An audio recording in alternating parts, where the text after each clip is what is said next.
ഞാൻ കുവൈറ്റിലാണ് വർക്ക് ചെയ്യുന്നത്. ഇവിടെ നാട്ടിൽ തിരുവനന്തപുരത്ത് നിന്ന് വരുന്നു. ഇതെൻ്റെ മോൻ ഇമ്മാനുവൽ, ഇത് മോൾ ഇവാനിയ. ഞങ്ങൾ ഫാമിലിയായിട്ട് കുവൈറ്റിലാണ് സെറ്റിൽ.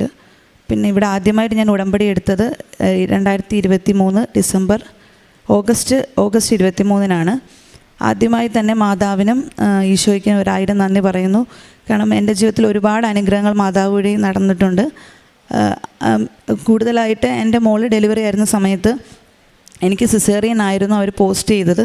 സിസേറിയൻ കഴിഞ്ഞപ്പോൾ അതിൻ്റെ കോംപ്ലിക്കേഷനായിട്ട് എനിക്ക് ഇൻറ്റേർണലി കളക്ഷൻസ്, അതായത് പസ് കളക്ഷൻസ് ആയി, വയറ് ഫുള്ള്. അപ്പോൾ അവർ പറഞ്ഞു സെപ്സിസിലോട്ട് പോകും. അപ്പോൾ സിസേറിയൻ കഴിഞ്ഞ് 5 ഡേയ്സ് തന്നെ 3 to 4 ഡേയ്സ് കഴിഞ്ഞപ്പോൾ എന്നെ വീട്ടിൽ കൊണ്ടുവന്നു. അപ്പോൾ പിറ്റേ ദിവസം 5ാമത്തെ ദിവസമായപ്പം എൻ്റെ വയറിൻ്റെ പൊക്കിളിൻ്റെ ഭാഗത്തായിട്ട് നല്ല കട്ടിക്ക്, നല്ല പാറക്കല്ലിൽ നമ്മൾ തൊടുമ്പോൾ എങ്ങനെ ഇരിക്കും അതുപോലെ നല്ല കട്ടിക്ക് ഒരു ഹാർഡ്നെസ് പോലെ ഫീൽ ചെയ്തു. 5ാം ദിവസം ഞാൻ കുവൈറ്റിലെ ഹോസ്പിറ്റലിൽ കൊണ്ട് കാണിച്ചു. ആ സമയത്ത് കൊറോണയുടെ സമയമായിരുന്നു 2020. അപ്പം അങ്ങനെ ഫാമിലീസ് ആരും എൻ്റെ കൂടെ ഇല്ല, ഹസ്ബൻഡ് മാത്രമേ ഉള്ളൂ. അപ്പം ഞാൻ അവിടെ ഹോസ്പിറ്റലിൽ കൊണ്ടുപോയപ്പോൾ ഞാൻ ഒറ്റയ്ക്ക് എന്ന രീതിയിലായിരുന്നു. അവരാദ്യം എന്നോട് പറഞ്ഞു അൾട്രാസൗണ്ട് ചെയ്യണമെന്ന് പറഞ്ഞു. അങ്ങനെ അൾട്രാസൗണ്ട് ചെയ്തപ്പം അവർക്കൊരു വലിയൊരു മാസ് പോലെ, അങ്ങനെ കളക്ഷൻസ് പോലെയൊക്കെയാണ് ഫീൽ ചെയ്തത്. അപ്പോൾ അവർ പറഞ്ഞു ഞങ്ങൾക്ക് കൂടുതൽ ഫർദർ സ്റ്റഡീസൊക്കെ ചെയ്യണം, അങ്ങനെ അഡ്മിറ്റ് ആക്കണമെന്ന് പറഞ്ഞു. പക്ഷേ എൻ്റെ കുഞ്ഞിനെ എൻ്റെ കൂടെ അവർ കിടത്തത്തില്ല എന്ന് പറഞ്ഞു. അങ്ങനെ എൻ്റെ കുഞ്ഞിനെ ഞാൻ 5ാമത്തെ ദിവസം എൻ്റെ ഹസ്ബൻഡിനെ ഏൽപ്പിച്ചിട്ട് 1 മാസം ഞാൻ ഹോസ്പിറ്റലിൽ അഡ്മിറ്റായിരുന്നു. കുഞ്ഞിൻ്റെ അടുത്ത് പോലും ഇല്ലായിരുന്നു. അത് കഴിഞ്ഞിട്ട് ഞാൻ ഹോസ്പിറ്റലിൽ അഡ്മിറ്റായി. അപ്പോഴത്തേക്കും അവർ പറഞ്ഞു ഫസ്റ്റ് അവർക്ക് 2ാമത് സിസേറിയൻ സൈറ്റ് അവർക്ക് ഓപ്പൺ ചെയ്യണമെന്ന് പറഞ്ഞു. അപ്പോൾ അവർ പറഞ്ഞു, ഹസ്ബൻഡിനോട് പറഞ്ഞു കൺസെൻ്റൊക്കെ എടുത്തു 2ാമത് സിസേറിയൻ സൈറ്റ് ഓപ്പൺ ചെയ്യാനായിട്ട്. അപ്പോഴത്തേക്കും എൻ്റെ മമ്മിയും എൻ്റെ ഹസ്ബൻഡിൻ്റെ അമ്മയും ഇവിടെ ഒന്ന് ഉടമ്പടി ഓൾറെഡി എടുത്തിട്ടുണ്ടായിരുന്നു. അത് കാരണം മെയിൻലി 2ാമതൊരു പെൺകുഞ്ഞുണ്ടാവണമെന്ന് കരുതി അവർ പറഞ്ഞ് ഉടമ്പടി എടുത്തതാണ്. അതിൻ്റെ ഫലമായി എനിക്ക് പെൺകുഞ്ഞ് തന്നെ ഉണ്ടായി. പക്ഷേ ആ കോംപ്ലിക്കേഷൻ വന്നു. അപ്പം ഹസ്ബൻഡിൻ്റെ അമ്മ അവരൊക്കെ പറഞ്ഞു ഇങ്ങനെ ഭയങ്കര സീരിയസ് ആണെങ്കിൽ എന്നെ നാട്ടിലോട്ട് എങ്ങനെയെങ്കിലും ജീവനോടെ അവളെ അങ്ങ് കൊണ്ടുവരാൻ പറഞ്ഞു. പക്ഷേ ആ സമയത്ത് കൊറോണ ആയതുകൊണ്ട് അവർ ഞങ്ങൾക്ക് ലീവ് തരുന്നില്ലായിരുന്നു. അപ്പോൾ അവരെന്നോട് പറഞ്ഞത് ഞങ്ങൾക്ക് നാട്ടിലോട്ട് അയക്കാൻ പറ്റത്തില്ല, ലീവ് തരത്തില്ല, നിങ്ങൾ ഇവിടുത്തെ ഹോസ്പിറ്റലിൽ തന്നെ കാണിക്കണമെന്ന് പറഞ്ഞു. അങ്ങനെ ഞാൻ ഒക്കെ കൊടുത്തു, കൺസെൻറ്റ് ചെയ്തു. അവർ 2ാമത് സിസേറിയൻ സൈറ്റ് ഓപ്പൺ ചെയ്യാനായിട്ട് റെഡിയായി. അങ്ങനെ എന്നെ അഡ്മിറ്റ് ചെയ്തു. കൊറോണയൊക്കെ നെഗറ്റീവാണെന്ന് അറിഞ്ഞിട്ട് അവരെന്നോട് ഹോസ്പിറ്റലിൽ നിന്ന് പറഞ്ഞു നിങ്ങൾ വെയിറ്റ് ചെയ്യുക, ഞങ്ങൾക്ക് കുറച്ച് ഫർദർ സ്റ്റഡീസൊക്കെ നടത്തണം, വേറെ ഒരു മെയിൻ ഡിപ്പാർട്ട്മെൻറ്റിൽ പോയി അൾട്രാസൗണ്ടൊക്കെ ചെയ്യണമെന്ന് പറഞ്ഞു. കാരണം അവർക്ക് ഭയങ്കര സംശയമുണ്ട്. കാരണം സിസേറിയൻ ചെയ്തപ്പോൾ എന്തോ ഒരു പ്രശ്നം, അതായത് ഉള്ളിൽ എന്തൊക്കെയോ കളക്ഷൻസ് അങ്ങനെയെന്ന് പറഞ്ഞു. അപ്പം ഞങ്ങൾ ഓക്കെ പറഞ്ഞു, എല്ലാം റെഡിയാക്കി ഞങ്ങൾ സമ്മതം കൊടുത്തു. അത് കഴിഞ്ഞപ്പോൾ എൻ്റെ മമ്മിയാണെങ്കിൽ ഞാൻ വെക്കേഷന് കൊറോണയ്ക്ക് മുമ്പേ വന്ന സമയത്ത് എനിക്ക് ഇവിടെ നിന്ന് ഉടമ്പടി എടുത്തിട്ട് തന്ന തൈലം എൻ്റെ കയ്യിലുണ്ടായിരുന്നു. അപ്പം മോളുടെ ഡെലിവറി സമയത്ത് അവൾ ജനിച്ച ഉടൻ തന്നെ അവളുടെ തലയിൽ ഇങ്ങനെ പൂശാനായിട്ട് ഞാൻ ആ ബാഗിൽ ഇട്ടിട്ടുണ്ടായിരുന്നു. തിരിച്ച് ആ ബാഗ് തന്നെയാണ് ബാക്കി സാധനങ്ങളെല്ലാം കൂടെ എടുത്തിട്ട് ഞാൻ 5ാമത്തെ ദിവസം ഹോസ്പിറ്റലിൽ അഡ്മിറ്റായത്. അപ്പം ഞാനിങ്ങനെ എൻ്റെ അടുത്ത് വന്ന സിസ്റ്ററിനോട് പറഞ്ഞു. അപ്പോൾ എനിക്ക് ഭയങ്കര പനിയെന്ന് പറഞ്ഞാൽ ഞാൻ നിന്ന് വിറയ്ക്കും, ആ ബെഡ് ഉൾപ്പെടെ ഷേക്ക് ചെയ്യുന്ന രീതിയിൽ. അതായത് സെയിം ടൈമിൽ എനിക്ക് പനി വരും. ഇന്ന് 10 മണിക്ക് വന്നു കഴിഞ്ഞാൽ അതേപോലെ അടുത്ത 10 മണിക്ക്, അങ്ങനെ 4 hours കണ്ടിന്യൂസ് ആ സെയിം ടൈമിൽ എനിക്ക് പനിക്കും. കാരണം അപ്പം അത്രയ്ക്ക് ഇൻഫെക്ഷൻ ആയിരുന്നു എനിക്ക്. അപ്പം ഞാനാണെങ്കിൽ ആ മമ്മി തന്ന ഉടമ്പടി തൈലം ആ സിസ്റ്ററിനെ കൊണ്ട് എൻ്റെ ബാഗിൽ നിന്ന് ഞാൻ എടുപ്പിച്ച് ആരോടും പറയാതെ ഞാൻ എൻ്റെ സിസേറിയൻ സൈറ്റിൽ ആ ഒരു കുപ്പി ഫുള്ള് ആ തൈലം മൊത്തം എടുത്ത് ഞാൻ പുരട്ടിയിട്ട് ഞാൻ എൻ്റെ പനിയുടെ മരുന്നൊക്കെ എടുത്തിട്ട് 2 hours ഞാൻ അവിടെ വെയിറ്റ് ചെയ്ത് ഞാൻ കിടന്നു. അപ്പോൾ ഇത്തിരി പനിയൊക്കെ താന്നപ്പം പെട്ടെന്ന് എനിക്ക് എന്തോ എഴുന്നേൽക്കണമെന്ന് ഒരു തോന്നൽ പോലെ.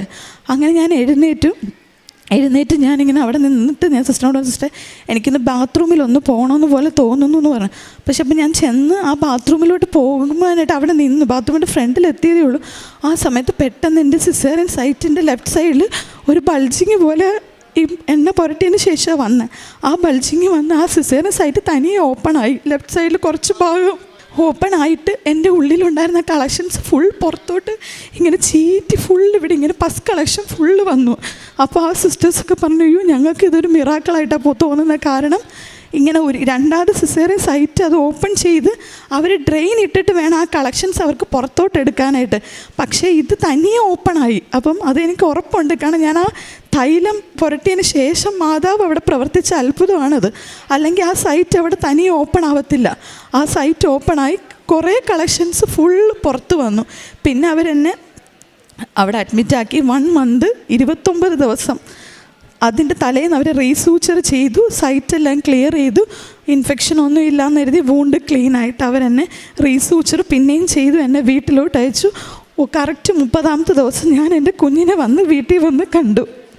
അതാണ് എനിക്ക് ഏറ്റവും വലിയ അനുഗ്രഹം പറയാനുള്ളത്. പിന്നെ എൻ്റെ മോനാണെങ്കിൽ, ഞാൻ ഈ കൃപാസനത്തെ പറ്റി അറിയുന്നത് 2018 ഈ ഓൺലൈൻ വഴിയാണ് ഞാൻ കൃപാസനത്തെ അറിയുന്നത്. അന്നേരം ഞാൻ ക്യാൻഡിൽ ലൈറ്റ് പ്രയർ റിക്വസ്റ്റാണ് മെയിൻലി ഞാൻ ചെയ്തത്.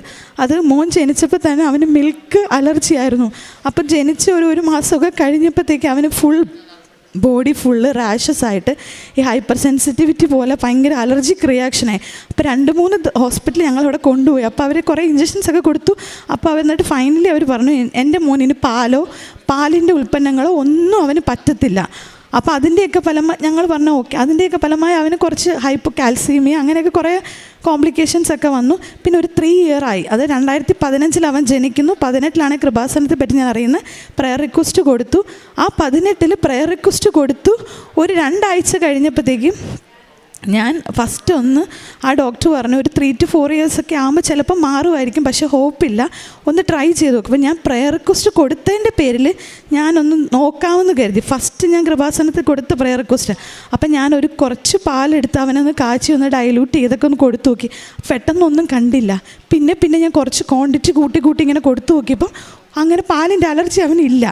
പിന്നെ പാലിൻ്റെ പ്രോഡക്റ്റ്സ് ഇങ്ങനെ കുറച്ച് അങ്ങനെ ഓരോ പ്രോഡക്റ്റ്സ് കൊടുത്തു, ചീസ് അങ്ങനെയൊക്കെ കൊടുത്തപ്പോൾ അവന് കംപ്ലീറ്റ്ലി ആ അലർജി മൊത്തത്തിൽ മാറി. മിൽക്ക് അലർജിയേ ഇല്ല. ഇപ്പോൾ 9 വയസ്സ് 8 മാസമായി. മിൽക്ക് അലർജി അവൻ്റെ ജീവിതത്തിൽ വന്നിട്ടില്ല. അവനിപ്പോൾ എല്ലാ മിൽക്ക് പ്രോഡക്റ്റ്സും അവൻ യൂസ് ചെയ്യുന്നുണ്ട്.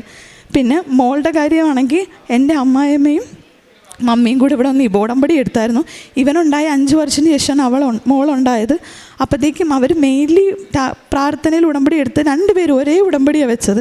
കാരണം ഒരു പെൺകുഞ്ഞുണ്ടാവണം. ഹസ്ബൻഡ് വീട്ടിൽ ചേച്ചിക്ക് 2 ആൺപിള്ളേരാണ്. അപ്പം അവിടെ പെൺകുഞ്ഞില്ല. അപ്പോൾ അവർ 2 പേരും പ്രാർത്ഥിച്ചായിരുന്നു ഒരു പെൺകുഞ്ഞിന് വേണ്ടി. അപ്പോൾ അതുപോലെ തന്നെ എനിക്കൊരു പെൺകുഞ്ഞ് തന്നെ രണ്ടാമത് ജനിച്ചതും പെൺകുഞ്ഞ് തന്നെ ആയിരുന്നു. പിന്നെയെന്ന് പറഞ്ഞാൽ ഈ ഉടമ്പടിയിലൂടെ തന്നെ ഞാൻ എന്നും പ്രാർത്ഥിക്കുമായിരുന്നു. കാരണം എനിക്ക് എപ്പോഴും വെക്കേഷൻ കിട്ടില്ല. 2 ഇയർ അല്ലെങ്കിൽ 1.5 ഇയേഴ്സ് കൂടുമ്പോഴാണ് ഞാൻ വെക്കേഷനിൽ വരുമ്പം ഞാൻ ഇവിടെ കൃപാസനം ചെയ്തത്. എൻ്റെ 3ാമത്തെ വിസിറ്റാണ്. അപ്പോൾ ഞാൻ വന്ന് ഉടമ്പടി എടുത്തു. ഞാൻ പ്രയേഴ്സ് എല്ലാം കണ്ടിന്യൂ ചെയ്യുന്നുണ്ടായിരുന്നു. അപ്പോൾ ഇങ്ങനെ പ്രാർത്ഥിച്ചുകൊണ്ടിരിക്കുന്ന സമയത്ത് തിരി കത്തിച്ച് ഇങ്ങനെ പ്രാർത്ഥിക്കുമ്പോൾ ഇങ്ങനെ തിരിയിൽ നമ്മുടെ തീഗോളം പോലെ തീ ആളിക്കത്തി കുറേ നേരം നമുക്കൊരു വലിയൊരു തീഗോളം റെഡിഷ് കളറിൽ നമുക്ക് ഓറഞ്ചോട് കളറോട് ചേർന്ന് തീഗോളം പോലെ കാണപ്പെട്ടു. പിന്നെ അതിൽ തന്നെ ഞാൻ പ്രാർത്ഥിച്ച് കഴിഞ്ഞ ശേഷം ഒരു 2 പീസ്, അതായത് നമ്മുടെ നീലത്തിരിയിലും പച്ചത്തിരിയിലും ഒരു കുഞ്ഞിൻ്റെ ഷേപ്പിലുള്ള 2 പീസ് കിട്ടി. അതും ഞാൻ സൂക്ഷിച്ച് വെച്ചിട്ടുണ്ട്. അതൊരു 2 കുഞ്ഞുങ്ങളെ പോലെ കാണുന്നത്. അതായത് നമ്മുടെ വയറ്റിലൊരു കുഞ്ഞ് രൂപപ്പെടുമ്പോൾ എങ്ങനെയാണ് അതുപോലെ 2 കുഞ്ഞുങ്ങളുടെ ഒരു പീസ്, അത് ഞാൻ സൂക്ഷിച്ച് വെച്ചിട്ടുണ്ട്. പിന്നെ എന്ന് പറയാൻ ഞാൻ കുവൈറ്റ് വർക്ക് ചെയ്യുന്നതുകൊണ്ട് ഇവിടെ നിന്ന് പത്രം വാങ്ങിച്ചിട്ട് പോയി അവിടെ എല്ലാവർക്കും കൊടുക്കും. മെയിൻലി അവിടെ ഒരുപാട് വീട്ടുജോലി ചെയ്യുന്ന മലയാളീസുണ്ട്.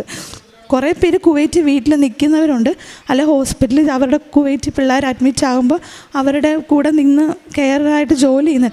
അപ്പോൾ അവർക്കൊക്കെ ഞാൻ ഈ ഓരോ പത്രം കൊടുക്കും. അപ്പോൾ ചിലവരൊക്കെ 2-3 വാങ്ങിക്കും. എന്നിട്ട് അവർക്ക് അറിയുന്നവർക്ക് അങ്ങനെ കൊടുക്കാമെന്ന് പറയും. കാരണം അവർക്ക് അതൊക്കെ ഒരു ഭയങ്കര ഇതാണ്. കാരണം അവരതുപോലെ സ്ട്രഗിൾ ചെയ്തിട്ടാണ് അവിടെ കെയറായിട്ടൊക്കെ ജോലി ചെയ്യുന്ന കുവൈറ്റ് വീട്ടിലൊക്കെ. അപ്പം അങ്ങനെ ഞാൻ കൊടുത്തിട്ടുണ്ട്. പിന്നെ ഭക്ഷണം എൻ്റെ കൂടെ വർക്ക് ചെയ്യുന്നവർക്കൊക്കെ ഞാൻ കഴിക്കുന്നതിന് കുറച്ച് കൂടുതൽ ക്വാണ്ടിറ്റി എടുത്ത് ഞാൻ എല്ലാവർക്കും കൊടുക്കും. കാരണം അവിടെ കമ്പനിയൊക്കെ വർക്ക് ചെയ്യുന്ന സ്റ്റാഫ്മാരൊക്കെ എൻ്റെ കൂടെ ഉണ്ട്. അപ്പോൾ അവർക്കൊന്നും ഫുഡൊന്നുമില്ല. കാരണം ഭയങ്കര ബുദ്ധിമുട്ടാണ്. അപ്പം ഞാൻ എൻ്റെ വീട്ടിൽ നിന്ന് ഫുഡ് ഉണ്ടാക്കിയിട്ട് കൊണ്ടുവന്ന് അവർക്കൊക്കെ കൊടുക്കും. പിന്നെ നേർച്ച വസ്തുക്കൾ തൈലമൊക്കെ ഇവിടെ നിന്ന് ഞാൻ പുറത്തുനിന്ന് വാങ്ങിച്ചിട്ട് പോയിട്ട് ഉപ്പും തൈലവും തേനൊക്കെ കൊടുത്തിട്ടുണ്ട്. അതുപോലെ തന്നെ എൻ്റെ ജീവിതത്തിൽ തന്നെ പിള്ളേർക്ക് അവിടുത്തെ ക്ലൈമറ്റ് ചേഞ്ചസ് ഒന്നും എപ്പോഴും അവർക്ക് ചുമയും അങ്ങനെ പനിയൊക്കെ എപ്പോഴും കൂടെ വരും. അപ്പം ഞാൻ ഈ തൈലം പുരട്ടി പ്രത്യക്ഷീകരണ പ്രാർത്ഥനയും വിശ്വാസ പ്രമാണമൊക്കെ ചൊല്ലുമ്പോഴത്തേക്ക് പിറ്റേ ദിവസം ആ പനി, അതായത് 4 hourly 6 hourly നിൽക്കുന്ന പനിയൊക്കെ പെട്ടെന്ന് അതങ്ങ് ഗ്യാപ്പ് വന്ന് ഒരു 8 hourly 12 hourlyലോട്ടൊക്കെ പോകും. അപ്പോൾ അങ്ങനെ ഒരുപാട് അനുഗ്രഹം എനിക്ക് മാതാവ് വഴി വന്നിട്ടുണ്ട്. പിന്നെ പറയാനായിട്ടാണെങ്കിൽ എൻ്റെ പപ്പയാണെങ്കിൽ സൗദിയിൽ വർക്ക് ചെയ്യുന്നുണ്ട്. പപ്പ ഇങ്ങനെ കമ്പനിയിൽ നിന്ന് ജോലി രാജിവെച്ച് ഇങ്ങനെ വരണമെന്ന് പറഞ്ഞ് ഒരുപാട് സ്ട്രഗിൾ ചെയ്യുന്നു. പക്ഷെ അവർ വിടുന്നില്ല. ഒരു പ്രത്യേകതരം ജോബായതുകൊണ്ട് പപ്പ തന്നെ ചെയ്താലേ ആ മെഷീൻ വർക്ക് ആവത്തുള്ളൂ. പക്ഷെ ഞാൻ ഉടമ്പടിയിൽ ഇങ്ങനെ പ്രാർത്ഥിച്ചായിരുന്നു. കാരണം എൻ്റെ പപ്പേനെ എനിക്ക് നാട്ടിൽ വന്ന് കാണണം. കാരണം ഞാൻ 7 വർഷം കൂടുതലായി എൻ്റെ പപ്പയെ കണ്ടിട്ട്. ഇപ്പോൾ ഈ ലീവിന് വന്നിട്ടാണ് ഞാൻ എൻ്റെ പപ്പയെ കാണുന്നത്. കാരണം പപ്പയ്ക്ക് അവിടെ വെച്ച് ഒരുപാട് അസുഖങ്ങൾ വന്നു. അപ്പോൾ പപ്പ നാട്ടിൽ വന്ന് കാണും പറ്റുമെന്ന് പോലും എനിക്കറിയത്തില്ലായിരുന്നു. പക്ഷെ ദൈവകൃപയാൽ ഞാൻ ഈ ലീവിന് വന്നപ്പോൾ പപ്പ വന്നു. 3 മാസമായി. ജൂൺ ആദ്യം വന്നു, ഞാൻ ഓഗസ്റ്റ് ലാസ്റ്റ് വന്നു. അപ്പോഴത്തേക്കും എനിക്ക് വന്ന് പപ്പയെ വന്ന് കണ്ടു. പപ്പേനെ ഞാൻ കൊണ്ടുവന്നിട്ടുണ്ട്. പക്ഷേ വയ്യാതെ അവിടെ അങ്ങനെ ഇരിക്കുവാണ്. എനിക്ക് പപ്പയെ വന്ന് കാണാൻ പറ്റി. അതുപോലെ ഞാൻ ഉടമ്പടി വെച്ച ഓരോരോ നിയോഗങ്ങളും മാതാവ് എനിക്ക് സാധിച്ചു തന്നിട്ടുണ്ട്. ഇനിയും മാതാവിനെ ഞാൻ എൻ്റെ കൂടെ അച്ഛൻ്റെ ധ്യാനം ഞാൻ കൂടുന്നുണ്ട്. പക്ഷേ എനിക്ക് കറക്റ്റ് ടൈമിലൊന്നും കൂടാൻ പറ്റത്തില്ല. കാരണം അവിടെ നമുക്ക് ആ സമയത്ത് ഡ്യൂട്ടി ആയിരിക്കും. പിന്നെ കിട്ടുന്ന സമയത്ത് ഞാനത് കേൾക്കുന്നുണ്ട്. സന്ധ്യാപ്രാർത്ഥന ചൊല്ലുന്നുണ്ട്. പ്രത്യക്ഷീകരണ പ്രാർത്ഥന രാവിലെയും ചൊല്ലി പ്രാർത്ഥിക്കുന്നുണ്ട്. അങ്ങനെ എൻ്റെ ഉടമ്പടി ജീവിതത്തിലൂടെ ഞാൻ ജീവിതം നയിക്കുന്നുണ്ട്. ഇനിയും മാതാവിനെ അങ്ങനെ തന്നെ കൂടെ കൊണ്ട് നടക്കുക. കാരണം മാതാവിൻ്റെ ഒരുപാട് കൃപ എനിക്ക് കിട്ടിയിട്ടുണ്ട്. കാരണം മാതാവ് വഴിയാണ് ഞാൻ ഇന്ന് ഇവിടെ വന്ന് എനിക്ക് ഇങ്ങനെ സാക്ഷ്യം പറയാൻ അനുഭവം. മാതാവ് എന്നെ അനുഗ്രഹിച്ചുകൊണ്ട് മാത്രമാണ്. മാതാവിനും ഈശോയ്ക്കും 1000 നന്ദി അർപ്പിക്കുന്നു.